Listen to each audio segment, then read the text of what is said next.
Hello, this is saxophonist Antonio Parker, and this is a conversation in jazz, where we are promoting jazz through telling the stories. Our guest today is a fifth-generation native Washingtonian and a wonderful vocalist and interpreter of song, Mr. Steve Washington.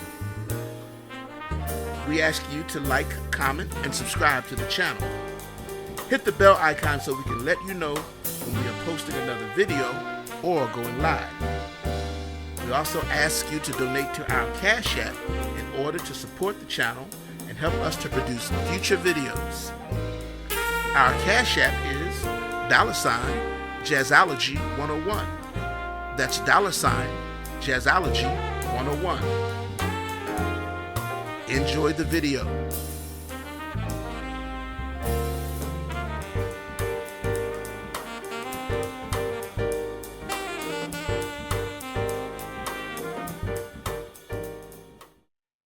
Hi, I'm saxophonist Antonio Parker, and this is a conversation in jazz. Today, I'm honored to have a dynamic artist who is not only an accomplished stage actor, but also a wonderful jazz vocalist and interpreter of song. His work in theatrical production is extensive and has led him to working with the great theatrical producer Sir Cameron Mackintosh in a production of Hey, Mr. Producer. As a vocalist, he has performed nationally and internationally, primarily at major venues throughout the DMV, New York, as well as performances in Russia, Italy, and beyond. Please welcome the wonderful vocalist and interpreter of song, Mr. Steve Washington. Thank you kindly. Yes, sir. How you doing, Steve? I'm doing okay. This is cool. Yes, sir. Welcome to a conversation in jazz. My pleasure to be here. So I say this is where we learn the story behind the story. Okay. I don't know where we first met, but I do remember that you've always had this great spirit about you, positive. And so I always dug that. I appreciate it. And then we got to do a recording of yours we're going to talk about. So again, welcome to a conversation in jazz. And my first question is, who is Steve Washington? Oh boy.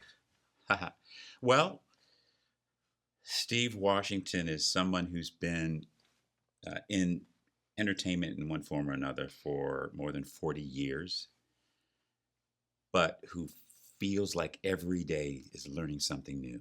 And it stays fresh and interesting and almost bewildering sometimes, but always rewarding. Yes. It feels like 2 steps forward, 1 step back, 2 steps forward, The ebb and flow of life. The ebb and flow of life. And that keeps it fascinating, this little journey in music. Yes. And we're going to learn some things, just doing a little research about you that I didn't know about you. So we're going to tap into some of that stuff. But I wanted to ask you, I ain't going to ask your age, but which generation do you identify? Are you part of the baby boomers, or do you identify with the X generation? I'm not even sure what the X generation is. That's my generation. Okay. I've never given it much thought. I'm somewhere in between. Got you. I'm a tweener generation. A tweener generation. Did I coin a phrase? No, but I think the baby boomers were a little bit before me. Maybe I'm at the very end of that. Got you. Mm-hmm. So I'm kind of... Yes. And where are you from? Right here. 5th generation native Washingtonian. You're a native Washingtonian? I am. Wow, I didn't know that. Yeah. And what was it like growing up in D.C. when you were coming up? D.C. felt very different back then than it does today. Mm-hmm. When I was coming up, we had so much more community, it seems like.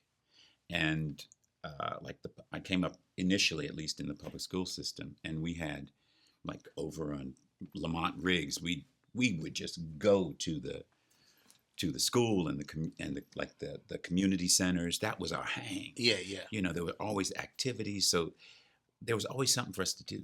Yeah. So today, it doesn't seem like there's. It just seems like people are searching. Yeah. Was DC the chocolate city when you was coming up? It was. It very much was. Okay. But there was it felt healthy. Gotcha. It felt healthy. It felt vibrant. It felt like the trajectory was upward. Yeah. It was challenging, Mm-hmm. but it felt good. So I wanted to ask you, what was your favorite decade? Yikes. That's a tough one. You mean, in what sense do you So mean? I was born the last year of the 60s, 69. So you So, that. so I remember with the 70s felt this. Gotcha. Now I got you. Yeah. In the 80s, it was the music and it just was different. Yeah. 90s, I forget what 2000 was, but I'm glad you gave me some context. Yeah. 70s. the 70s, yes. The 70s, absolutely gritty, Yeah.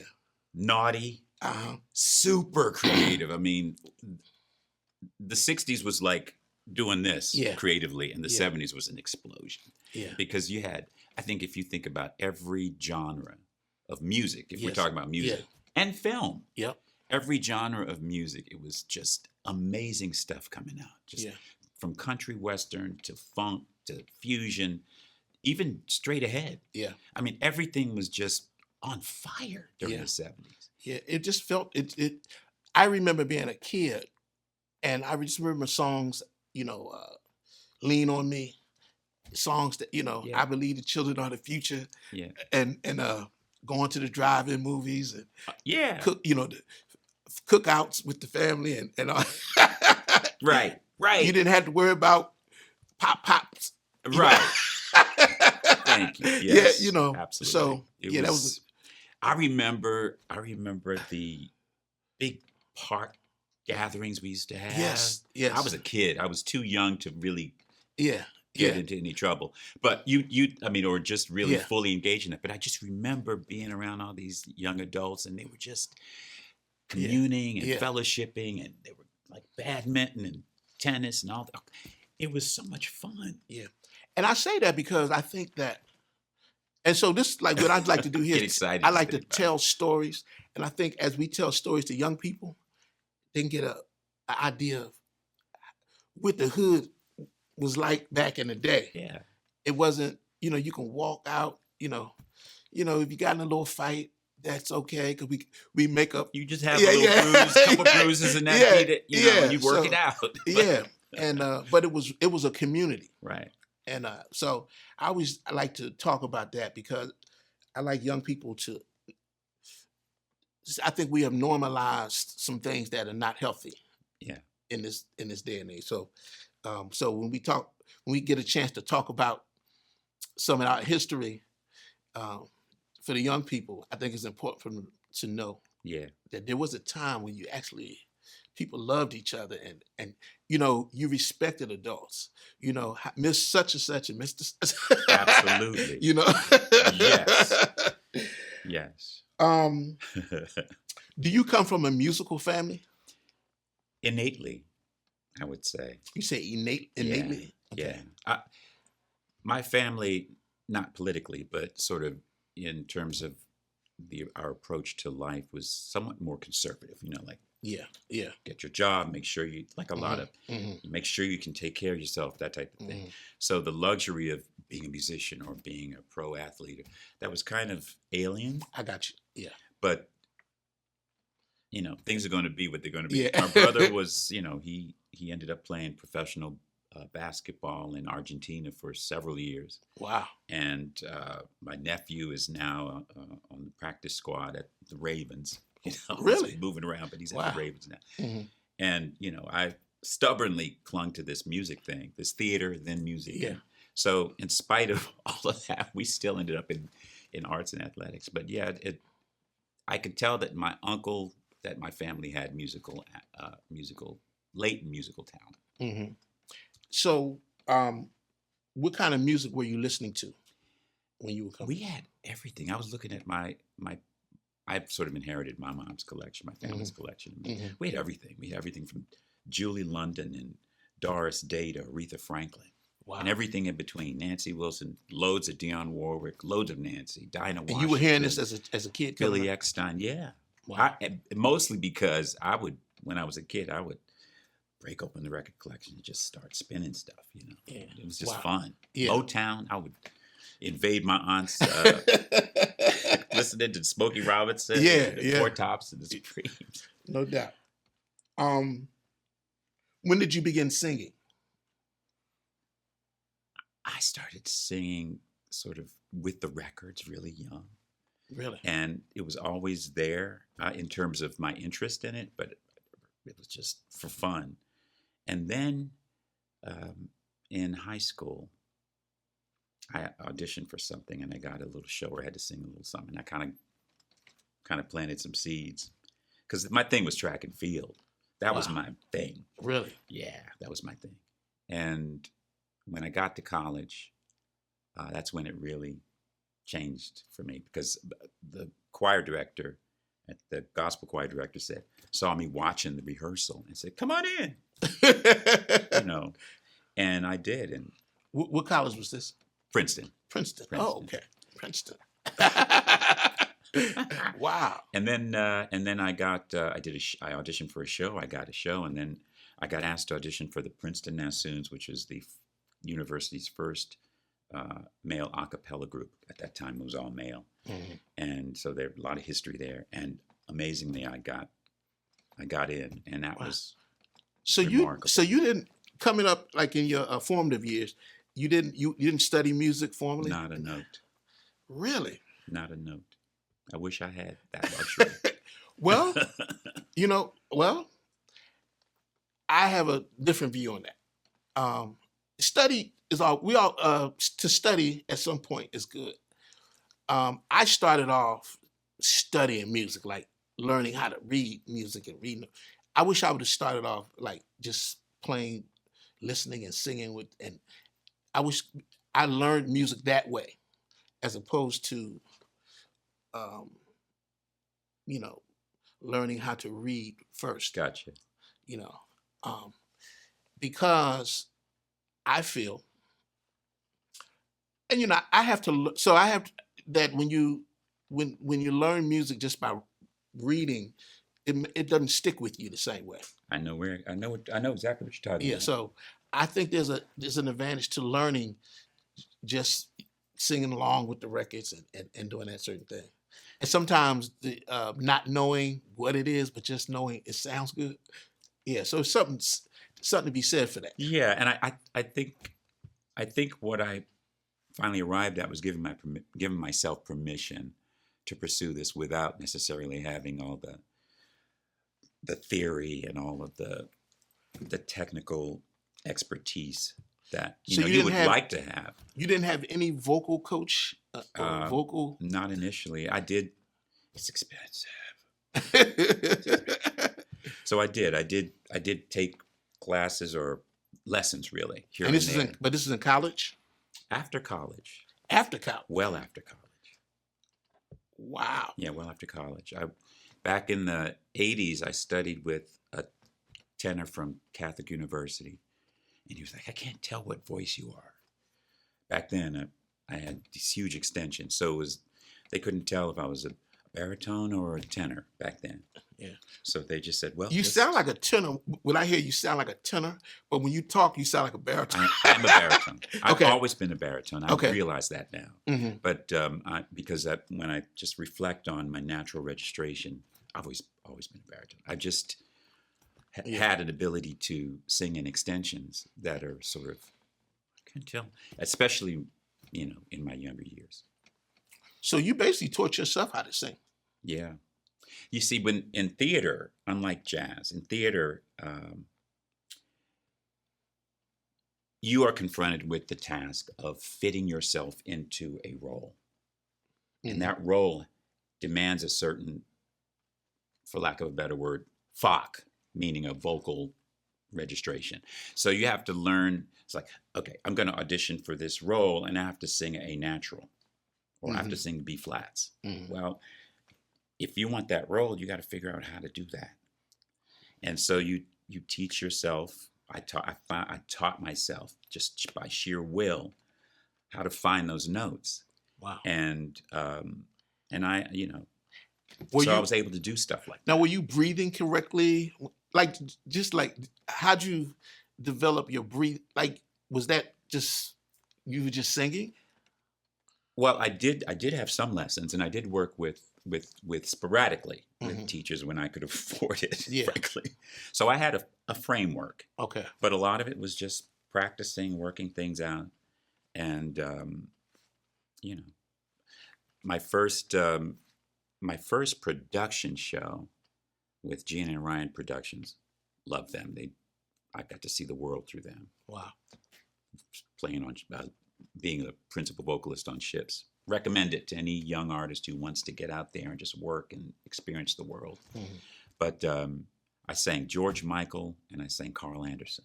Wow. You know who Carl Anderson is? Carl Anderson? He's from D.C., Baltimore. Mm-hmm. He was in Color Purple. Okay. He was the husband of that adopted, the African character. Do you remember that character? That was Carl. He was also he's more famous for being in, not Godspell, the other one. I'm having trouble remembering these things. But he's legendary. He's a legendary vocalist that never got to be superstar, but should have been. Yeah. Should have been. Yeah. Jesus Christ Superstar. Gotcha. He played the bad guy. Okay, gotcha. But yeah, I sang Hot Coffee and his Hot Coffee, which was a big back in the 90s, and a George Michael tune. And I got a call like 2 days later. Wow. Can you be down in Florida in 2 weeks? I was like, really? Okay. Wow. So do you have perfect pitch? No. You mean, by perfect pitch, you mean, can you hear notes out of thin air? Mm-hmm. Somebody say sing an A. Could you sing an A? No, but I could get close because I know what it feels like. Okay. Does that make sense? Yep. But it's not the same as somebody who just hears it flat out. I have to kind of feel it how it feels in my voice. But you have great ears, I could tell. You know, I have pretty good ears, and if I'm warmed up, I'm pretty accurate. If I give myself a chance to get warm, I'm pretty accurate intonation. Is that will you attribute that to singing with those records coming up and that sort of thing? Yes. Working on close harmony in close harmony is helpful. You know, and it's Frank Sinatra once said, you know, if you're not in tune, and if you don't have a sense of time, and if you're not telling the story, then you're not singing. Mm-hmm. So those are the three most important things: honesty, being as accurate intonation-wise as you can, without being stuck and rigid, because you want to be able to play around.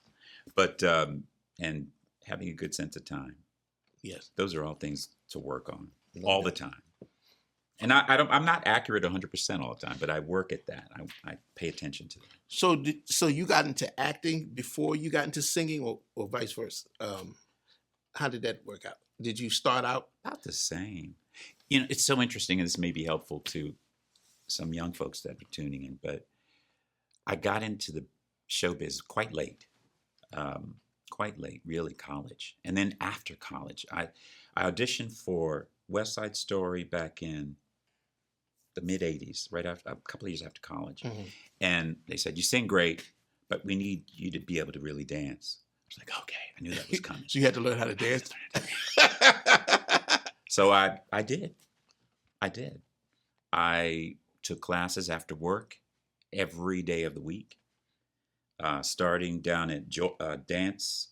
I can't think of the name of it, but down on F Street, DC Dance something or other. And I took classes there, ballet, jazz, tap.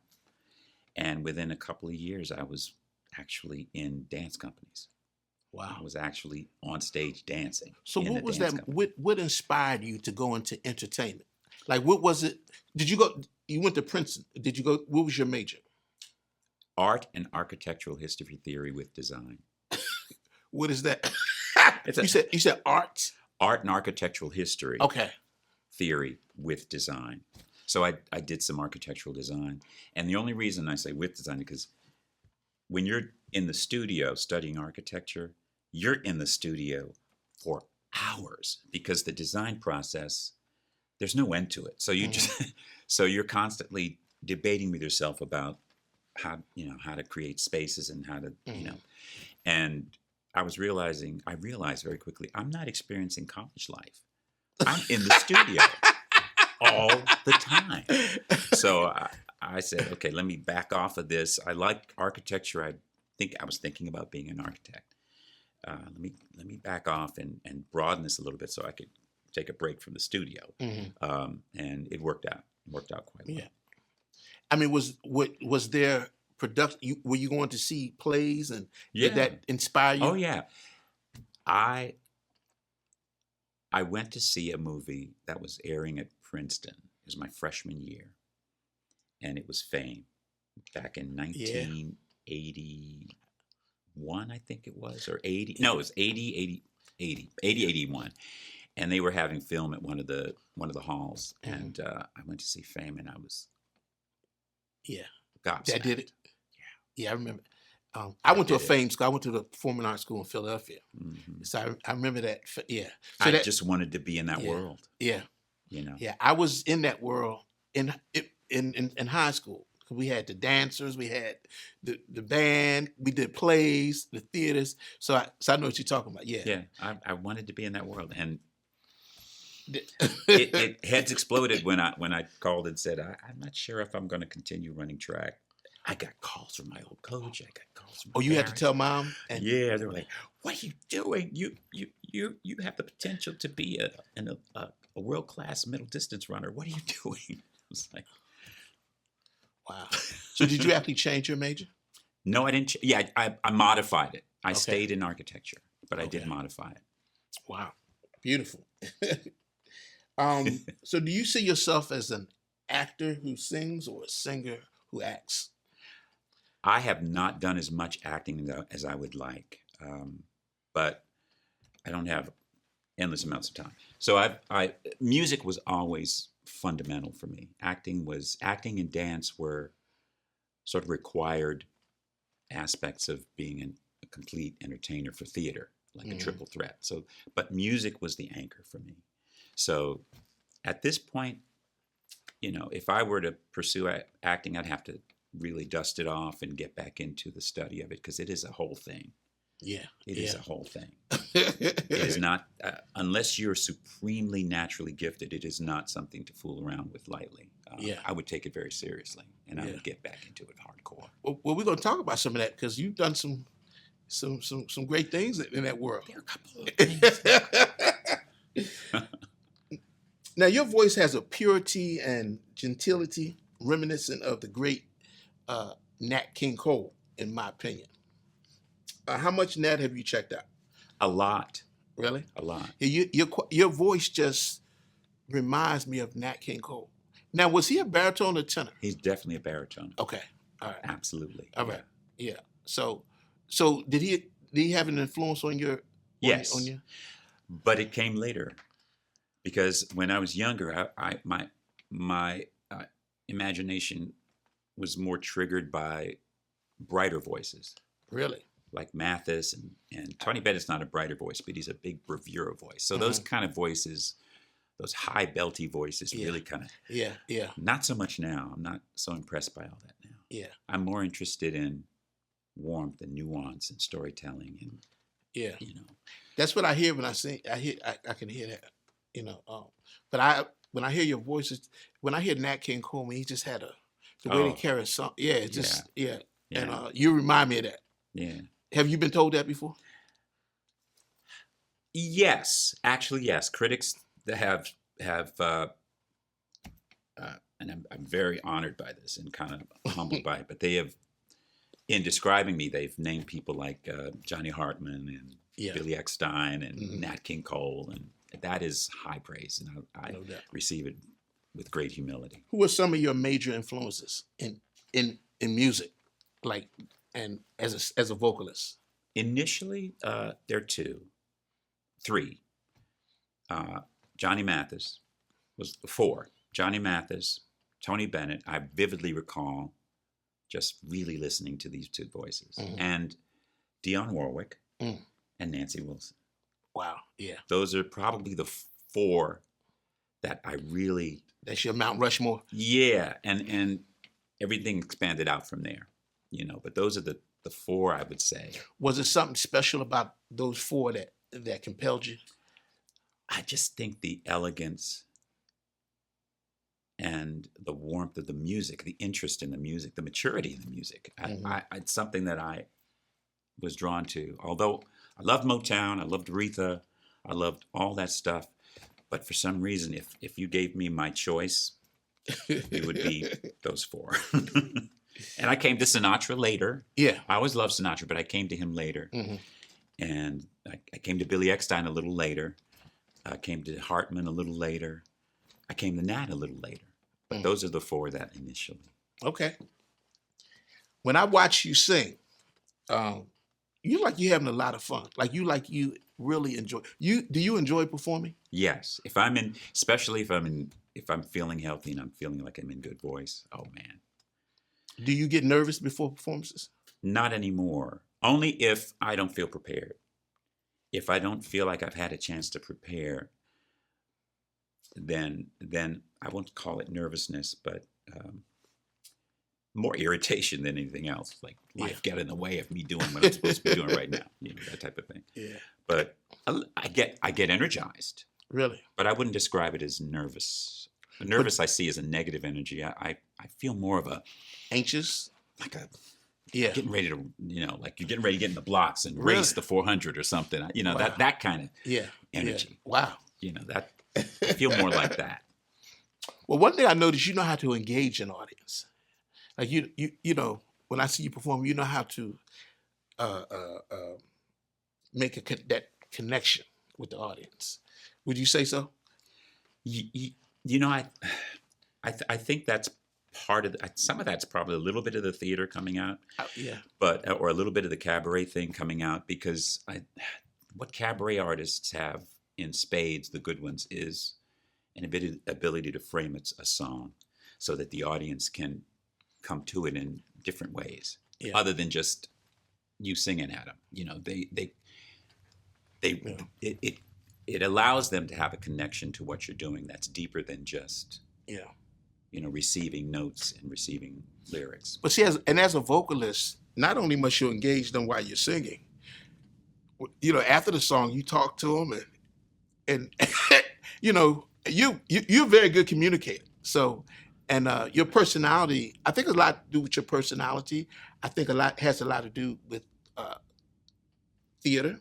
So, do you get into character, like when it's time to perform? That's an interesting thought. I think anytime I present publicly, I don't always do it, but I try to present just my best self. Do you know what I mean? Because we're all multidimensional. We all have interesting qualities. Some are more appealing than others. Yeah. I try to present to the people that share time and space with me my absolute best self. It's what they deserve. Yeah. The very best that I can offer them, musically and otherwise. Yeah. So that in terms of character, I would say.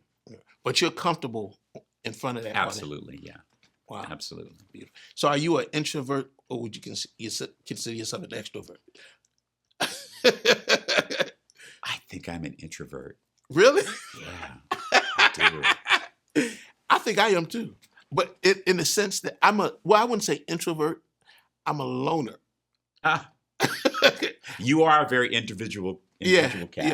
Yeah, But if I know you, and I'm open. Yeah. But you would I would never think that you would think of yourself as an introvert. You like to people, and you like to I do. I like I feel like the stage gives me permission to bring that side out of me. Okay. But if I'm out in public, or if I'm just, I'm an introvert. By default, I'm an introvert. Wow. I heard that like Marvin Gaye, he preferred to sing in the studio than perform publicly. I don't like the studio. No, he liked just making music. I think there's a certain and I can understand that when like sometimes I don't want to lead the band. I was, like a guy like Thad Wilson. He's an extrovert. Yeah. Natural. Sometimes I like to just be in the background and do what I do. Let somebody else talk to the audience and that sort of thing. So, but you looking at you, it seemed like you enjoy ingratiating the audience and all that kind of thing. Yeah. Well, yeah. Yeah. So, and let me rephrase. I said I don't like the studio. Let me rephrase that. The studio is great. It's just, it feels cold. Do you know what I mean? Mm-hmm. It doesn't have that human connection thing, and that fuels me. Do you know what I mean? Yeah, yeah. So when I'm in the studio, while I'm doing something I love, making music, that is satisfying, but it doesn't compare to being in front of an audience. Yeah, yeah. Does that make sense? Yeah. So I just want to make that clear. Now you perform multi-genres and style of music, Brazilian. I listened to your. What style would you say that your first album? The very first. Yeah, the very first. Is that pop or mixture? It's like that's a good question. That I would say that is adult / vintage R&B. Okay. Maybe. Yeah. What attracted you to jazz? I'd I'd started off listening to American Songbook. Okay. Primarily. And just outside influences drew me into what was happening in popular music. Mm-hmm. And of course I embraced that and loved it. And now, did you listen to vocal jazz or instrumental jazz? mostly vocal jazz, as Yeah. you would imagine a singer. Mm-hmm. But of course, I mean, you grow up, once you kind of get a little bit more aware of the genre, you stretch out and you start listening to horn players and pianists and guitarists, and you said Grover Washington is kind of a crossover, Yeah. and Bob James, Coltrane, Yeah. like that Coltrane Hartman album. Oh yeah, that's a classic. That is That's a classic. way up there at the top. No doubt. You have some vocalists who scat or do vocalists, and then there's singers who are interpreters of song. What bag would you put yourself I'm in? definitely an interpreter. although I do tread those waters cautiously and with restraint. I find that for me, I almost approach it like an exercise because it's so good for your ear and your your mental and creative flexibility. Mm-hmm. Do you know what I mean? So I like to push myself a little bit, but I wouldn't say it's a forte, but I have fun with it. Gotcha. Do you know what I mean? Yeah. But I think what my real joy is in interpreting a lyric, as giving it something. No doubt. Well, let's talk about the song. You quoted that life is a song. Yeah. What do you mean by that? Songs are little snapshots of important, sometimes profound life experience. No doubt. Especially a well-written song, whether it's life, love, what else is there really? Yeah. So music is an absolute reflection of the lives that we live. And there's actually a song called Life is a Song. Wow. Life is a song, let's sing it together. Okay. And how important is the song lyric? Very, very. There's some crappy lyrics out here in some of and one of my metrics for great songwriting, because less is more. Gotcha. A lot of songwriters coming up, the lyric sheets just go on and on and on and on. Yeah. Say what you got to say. Yeah. It's not that deep. Say what you got to say, and say the great songwriters in, I don't know, maybe 3 verses and a bridge could tell you an incredible story. Yeah. With interest, the perfect word choices, great sense of rhyme and feel, and they would belabor each word choice. Wow. These songwriters, lyricists. Yeah. Johnny Mercer, Hal David, they would belabor the word choices. And when they're finished, they say, it's done. You got a little masterpiece. Yeah. People are just vomiting words out. And, you know, I'm sorry. I know my age is showing. No, it's all but good. Less is more. Yeah. So when you're listening to a song, are you first initially attracted to the lyric or the melody? I would say the melody. Okay. Yeah, because as a horn player or a saxophone player, sometimes I don't even hear the words. Right. You know, I had to because I hear melody, and I had to force myself to listen to the lyrics. I'm just when I start to listen to those lyrics and get the meaning of them. Yeah, it informs your solo, doesn't it? Yeah, an American songbook. It's just one. I didn't know what time it was, and I don't know what comes at it. But songs like that, it's just when you look at those lyrics, it's really like the way they can use words to create pictures. Yeah, it's really deep. Yeah. Some of the most haunting solos, and don't get me wrong, I love a good, energized, dazzling, sparkling solo as much as anybody. But some of the most haunting and the ones that linger in a way are the ones that wordlessly amplify the lyric. Yeah. Do you know what I mean? Yeah, Miles is great with that, yeah. Yeah, he captures, he at his best, he captures that mood and he takes it, he just amplifies it, you know. Yeah. And Hartman, Coltrane did that. And Coltrane could that Hartman and Coltrane album is classic. Yeah. Because he's in a different zone. Yeah. He's really helping to tell the story. Yeah. It's beautiful. Yeah,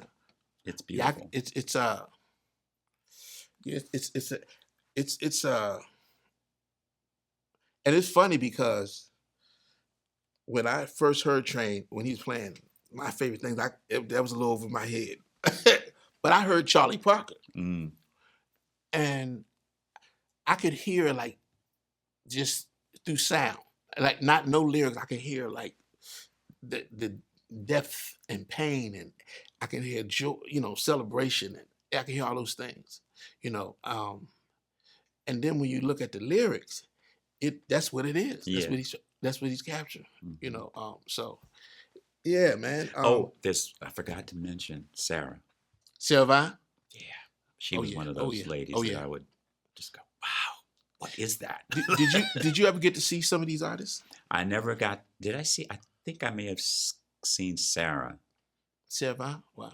Sarah Vaughan at Blues Alley. I think I did get to see her. I think I got to see Nancy. I took my mom to see Nancy. That was my mom's favorite. That was my mom's. Really? Yeah.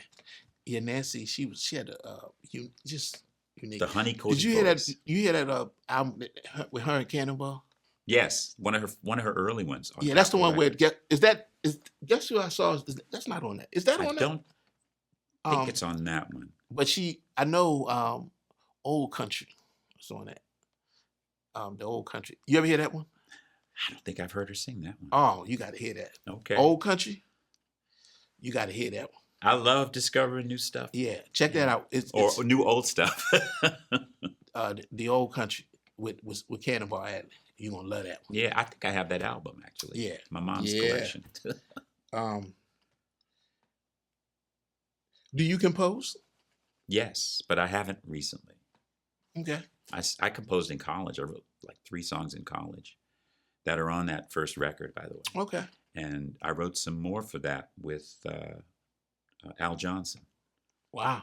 Al Johnson. We're gonna talk about that. That's a nice. I'm like, man, That's a nice album. Yeah. Wow. So you don't do a lot of composing? Not anymore. It's weird. It's I think it's not that I don't have anything to say. I think when some people get to a certain chapter in their lives, the need to express in that way isn't as strong, and maybe the motivation isn't as strong as it might have been when I was younger and the hormones are going crazy. Yeah. You know, and your brain is just flooded with all this stimulation. You know, and you just want to express it. And I think that fuels a lot of song. I think it's pretty normal for that need to kind of diminish slightly over time. Yeah. Maybe compositionally, just in terms of music, that's different. But lyrically, I don't know. If I were to write something today, it would be about the state of the world. It wouldn't be about romance per se. Gotcha. It would be more socio-political. Gotcha. Do you know what I mean? Yeah. So what I was going to ask you, what do you today at your age today? What do you how as far as music? What is your purpose or motive? Wow, that is a really, really subtle, interesting question. When I was younger, I really had this desire to be, a recording artist and to really be in that scene in a big way. Yeah. I care less about that right now. What I want to do is, wherever it takes me, I want to share this music and I want to spread as much positive energy with the people who are interested in receiving it as possible. Beautiful. Yeah. And however that happens, whether it's just me in small settings or on a big stage, whatever the situation is, I just want to be a conduit of positivity. And how has your experience thus far in music, when you reflect on it from this vantage point, what has your experience been like? What has the road been like? I think what you're doing is you're getting me to actually verbalize what has been an unstated sort of kind of mission, if you will. I mean, it's a privilege to, number one, be given a gift, however raw and undeveloped it might be. It's a privilege to be given a gift. It's a privilege to have the desire to develop it. And it's a privilege to have the opportunity to share your art with people. And it's also a responsibility, a huge one. You can do pretty devastatingly bad things with that kind of opportunity. So I just want to be as positive and loving as I can. Yeah. That's the goal. I'm human. I fall short, but that's the goal. Yeah.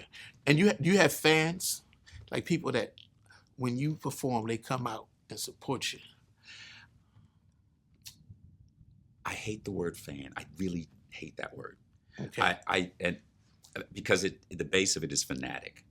And I prefer the word friends in music. Okay. I love it. So I have friends in music. Okay. Beautiful. Yeah. I have friends in music that I adore and who come see me and that I can't ask for anything more than that. Beautiful. I want to talk about some of your experiences in theater and stage production. First, what is it like being on stage acting? And do you? So when you are in theater, stage is like you're not only acting but you're also singing. Musical theater, yes. Musical theater. Is that the kind of thing you did? I did a lot of that, yeah. And again, you are in service to the role. Yeah. You bring yourself to it, but you are in service to the role. When I was working with Cameron McIntosh and his creative team, and they were from the West End and from Broadway. And I just got to clarify, I wasn't on Broadway, I wasn't at the West End, it wasn't Regent Theater, it was a cruise ship. Okay. But it was a direct production from Cameron McIntosh. They had taken this, hey, Mr. Producer, they'd sort of shortened it for the shifts to maybe instead of it being a 2.5-hour show, they made it a 1-hour show. So they took some of the highlights from that, crafted it for ships. Wow. And it was it revolutionized the cruise industry. Wow. It was the first time they'd really done that at that level. They took the sets, they took the costumes, they had the creative team, they auditioned. It was big. It was a big deal. Really? And when I got the call last minute because I was actually a replacement. It was 99, and the actor, the artist, the singer that I was to replace couldn't do it for reasons I won't go into. And they called me literally at the 11th hour. Steve, can you come and do this? And I sent them some clips. They wanted to at least hear. Yeah. So I sent them some clips, and they said, okay, bring him down. So I had to learn this show, catch up with everybody else. Wow. And working with that team, they were so precise and so exacting in every detail of your performance. Every move, every gesture, the blocking, the setting, the choir, everything had to be very precise. Wow. Yeah. It was, and you know how it's like when you're reading a difficult chart. Yeah. You know, you got to land those notes. Imagine that in 3D. You got to sing all the notes right. You have to hit your mark. You have to do the movements they want and the characterizations they want. And it was amazing because they were right. You rose to the occasion. They knew what worked. Yeah. They had years of runs on the West End, on Broadway, of what worked. They working with the best actors in the business. They knew what worked. So all they got to do is, if you can fill in the blanks, you're going to be a hit. You're going to be a success. They knew it. It's Now, you didn't feel overwhelmed? challenged, supremely challenged. Really? But not overwhelmed. Okay. No. You were able to rise to the occasion? Yes, absolutely. It was amazing. It was amazing. Wow. It was an amazing. We got standing ovations every time we played that show. Every time. It was snippets from Miss Saigon. Phantom of the Opera. What's that? Phantom of the Opera. What's that French one? Brain block again. That big, huge. Bring Him Home. That one. You know that one. Yeah. Anyway, it was a highlight, a professional highlight working with that team. It was that Les Mis. Yeah. Les Mis. Yeah. Okay. Yeah, it was just. It was like, hey, Mr. Booster is just like snippets from all of McIntosh's big blockbuster Broadway hits. Basically. Now, did that open any doors for you? Indirectly. Okay. As a credit. Yeah. As a credit, that was eye-opening for, different venues and things. So you have to actually have a strong memory. Like, were you ever in a situation you forgot a line or something? That is a big fear of mine with theater. Really? Yeah, forgetting my lines. That's a big fear. It's not happened, but it's a big fear. It's almost a phobia. Yeah. Because everything hinges on everybody and if you panic, you have to, like if you're singing a song and you drop a lyric, you have to somehow keep going. Yeah. And half the time if you do it well, the audience doesn't know. But yeah, so the same thing with dialogue. I work so hard on that to make sure that I've got it down. How long did you have, to rehearse before you actually perform? Not that long. Everybody else had maybe 3-4 weeks more than me. I was playing catch up. Wow. Yeah. But it was worth it. I would do it again. You would? Oh yeah. Yeah. Wow. But what is it like though? I want to know, what is it like being on stage, acting as opposed to when you're singing? Is it different? Yes, it is. Okay. How so? You can't rely on. You can't rely on the music to save you. You have to actually be in character, and you have to know that character. And I'm so rusty at it right now. I almost feel like I don't have the right to talk about it. But but it is a completely different animal. Wow. Related, but different. Wow. All right. I want to talk about Mr. Thad Wilson and your relationship with Thad. Yeah. Good friend of both of ours. Yeah. And the recording that you, I think it's your second recording, and I was blessed to be on that CD. You tore it up too. You too. Yeah, delicious solos from you. Thank you. I listened to it, and it just brought back memories of when we were in the studio and that sort of thing. Where did you and Thad meet? I think it was the late 90s. Mm-hmm. I was getting back into the ship thing, Mm-hmm. and I had done the QE2 back in '91, and shortly after doing Merrily, We Roll Along Mm-hmm. at the Arena Stage, my first equity show, and then I went up to New York to audition for GNAS when I got. Mm-hmm. I hadn't done ship since I did 91. I did a year on the QE2. It was amazing. Saw the world. Mm-hmm. All the way jumped to 1999. I get this call Mm-hmm. to do this thing with Cameron McIntosh from the same producer, Gina and Ryan. And they said, we're going to need you to do also some showcases, just you and the orchestra. I was like, okay, I can do that. I've been doing that during the 90s. Mm-hmm. And I realized I need to build a show. So I built a show called Nat and Sammy Remember. I wrote it. I built it. I couldn't write the orchestration, but I arranged the sequences, the medleys. I arranged them in my head. And I just need somebody to orchestrate it. And that's when I called Thad. Okay. Wow. So Thad helped me with the first draft of Nat and Sammy Remembered. Wow. And that's how I first met Thad. So who turned you on to him? Somebody told me, there's this cat. Thad Wilson. Yeah. Jazz, He's doing a big band thing and the jazz. Like, okay. and how did it go? It went great. The charts were great. Yeah. I did have to modify because he wrote for a specific lineup, basically, specific orchestrations. But on ships, here's the funny part about ships. Some ships have rhythm section, synthesizer, horn. Some ships have rhythm section, guitar, three horns. Gotcha. Some ships have just a three-piece. Gotcha. So you think about it. You're carrying charts for all these different iterations when you're out running them from ship to ship, and you gotta.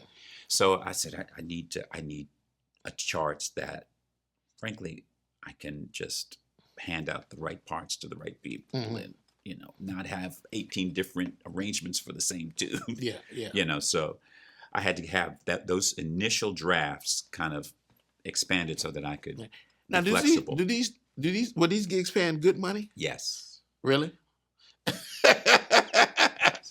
And not only are paying good money, but no expenses. Wow.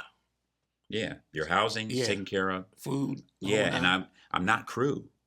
I was a guest entertainer, so I didn't have crew duties. I was like a guest. Wow. But I had a suite. Just it was amazing. Wow. I think Sharon's doing that now. Really? I think she's out on the ships doing that now. Okay. Sharon Clark, a dear friend of both of ours. Oh yeah. So that led to the CD, Right to Love. Yes. Okay. So, oh man, you guys were you and that you're part of the orchestra. We're down at Columbia Station. Yeah. And I said, let me go check out that. I had this idea for an album. I didn't know which direction to go in. I just wanted to do something. And album, old term, CD, whatever. Mm-hmm. And I went in there with you guys, and you guys were tearing it up with Caravan. Yeah. Instrumental. Knocked me out of my chair. I was like, that's what I want. That's what I want for this record. So I asked that. I said, would you be interested in doing this? I got a little bit of stashed aside. And he says, yeah, we'll go in on it with you. And I owe him big time because he gave me so much excellence. through and executed with some of the best cats in DC. Who did the song selection? I did, but I also worked with what he had, some of the things he had in the can. Like I really wanted to do Caravan. Yeah. And he also had Corcovado, which was the sexiest version of that tune I think I've ever heard instrumentally. And then we did the blues. Joe Williams. Joe Williams, yeah. Those three I think he had in the can. Yeah. But he wrote a couple of others for me on that one. And so, but he cut me some slack in terms of But so in a sense, we fully share that record. And whenever I get a chance to, I still haven't paid for that thing. I mean, I have paid for it, but I still haven't recouped. Yeah. Because it was expensive. I understand. It's expensive, a big band. No doubt. But every day I chip away at it. It was worth it. I would do it again. Yeah. How has it been received? Very well, especially initially. Lots of airplay all over the world. And it still gets play sporadically, but there's stuff coming out all the time. So it's like new stuff coming out all the time. So making sure that stays in the foreground is not the easiest thing in the world. Yeah. But it's there. Yeah. It's there and it represents really well. I'm really proud of it. Yeah. We're really proud of it. Yeah, I listened to it last night, and I said, sometimes it's good to get away. Like, you did something years ago, you come back and listen to it and get a fresh pair of ears. Yeah. And you say, oh, okay. Yeah. Yeah, but you did a great job, man, on that. Thank you. I'm really proud of that record. Yeah. I think, and one of the things I love most about it is that it really does involve some of the best cats in the city, in the DMV. Yeah. And that makes me so happy. Yeah. No doubt. Now, this morning, I was listening to, I didn't listen to the whole CD, but I got maybe half of the CD. Your very debut CD, Secretly. That was your first recording? And I was very impressed. I loved it. And I was like, wow. Because I never heard that side of you, I mean, you sound like Steve, but it's like, wow, that great music, man. Yeah, it's and that's an original song. I wrote that. I wrote Secretly in college. Yeah, really? Nice, man. And who did the arrangements? Al. Actually, Dave Ilvasacker. You know Dave Ilvasacker? Do you know Julia Nixon? Yeah. I know Julia. DC legend, late Julia Nixon. Yeah. God bless her. Amazing talent. Dave Ilvasacker was her keyboardist. They were the dynamic duo in DC for the longest time. Wow. And he had a studio in Adams Morgan. And I approached him to help me with some tracks off of that. And he actually produced that one. Wow. And he did all the parts. Back when you could MIDI everything like that. And people still do that. But when you're talented like that.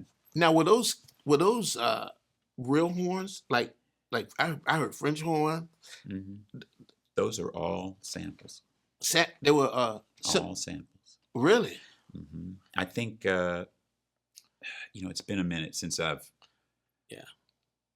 thought about that record and how we pulled it together. Mm-hmm. But I think the Ilvasacker production that's definitely on the record. That's a David Ilvasacker production. And I think there's one other one that he did on that record that I wrote. Right. By the way, I wrote Secretly. I co-wrote that. I need to give credit with David Gannon, who actually wrote the music. Okay. Gotcha. He wrote the music. And Al Johnson did most of the other stuff with me. And I think I co-wrote a couple of things with Al Johnson, the great Al Johnson of the Unifics, another DC legend, luminary. Yeah.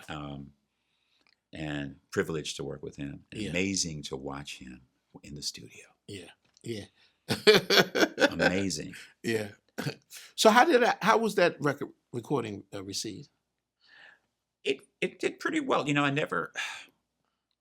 I don't recall actually officially releasing it because what you heard was the penultimate mix, was not the final mix. It never got properly mastered.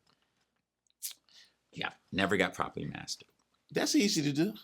Yeah, well, God, I can't remember our So you never name. formally put it out? Because I just had it like, I just kind of had it on ice for a few years.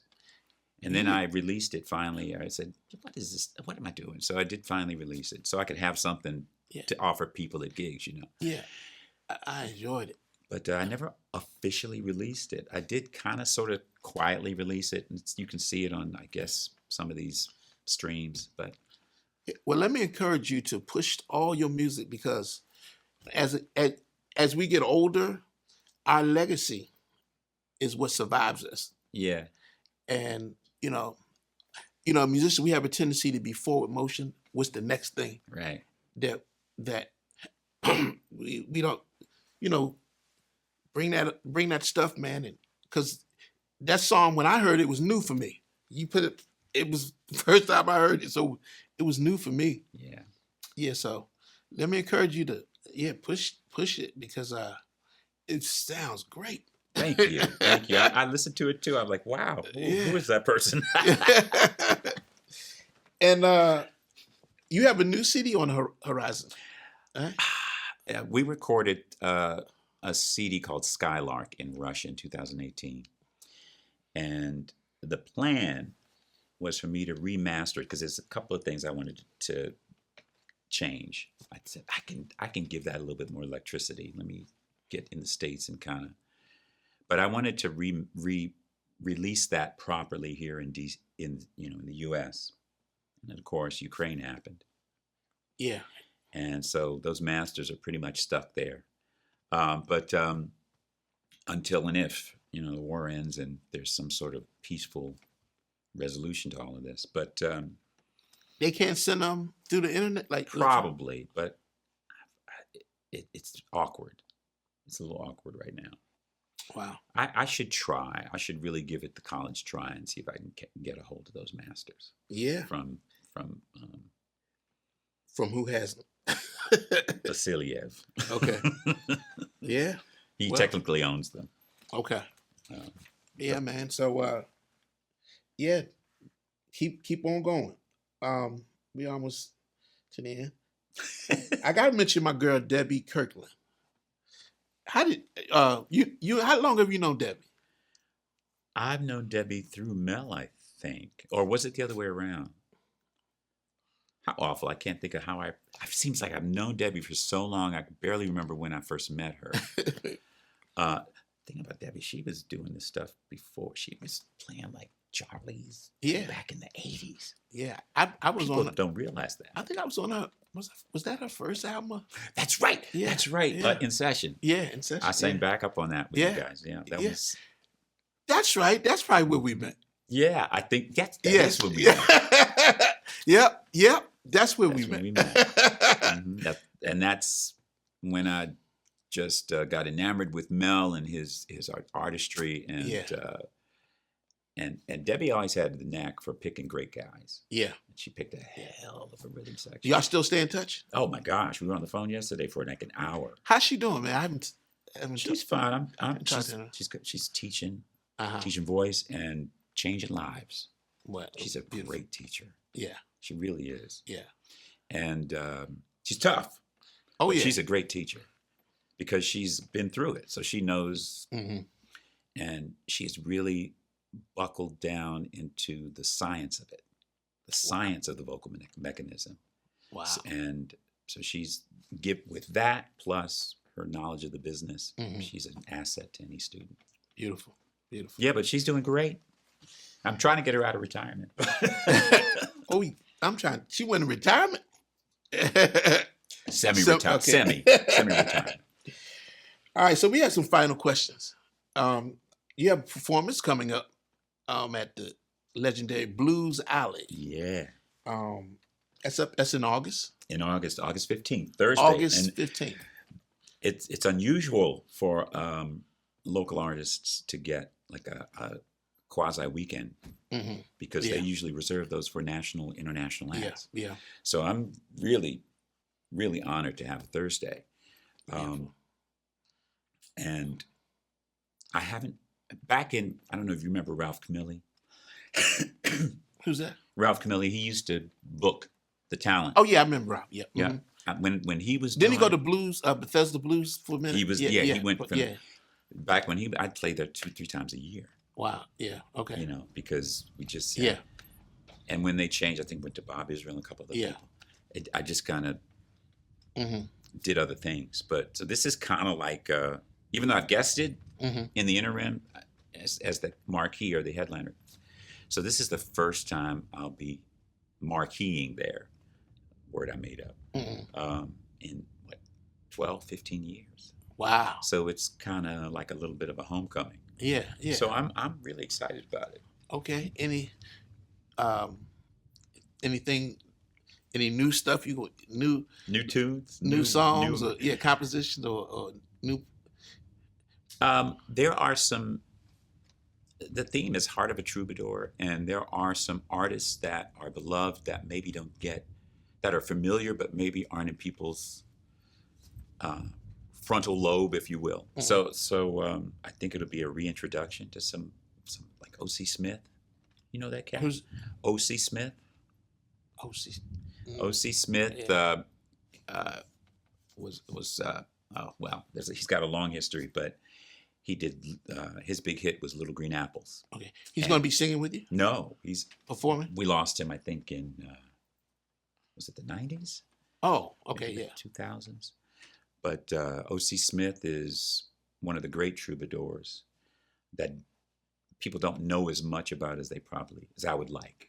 So I'm going to feature him, Brooke Benton, and some of the more familiar folks. You know. Okay. So there'll be some newness in the oldness. So you're going to have? Are you going to have a? Is it going to be you? Got a horn player? I do. Thad. I'm going to. Thad, okay. I've managed to snag Thad for this one. Beautiful. And I may actually invite a couple of people. Yeah. Don't be surprised if I. No, I'm looking. I want to come. I may come listen, man, just to be an audience. If I see your face, I'm say just bring your horn. Yeah. But beautiful. But yeah, I'm really looking forward to revisiting Blues Alley. So y'all doing 2 shows? 2 shows, 7 and 9. That's August 15th. Yes, Thursday, Beautiful. August 15th. Beautiful. Okay. Anything else you want to share that's going on in your world? Yeah, I've got an exciting thing happening in the Hamptons. Oh.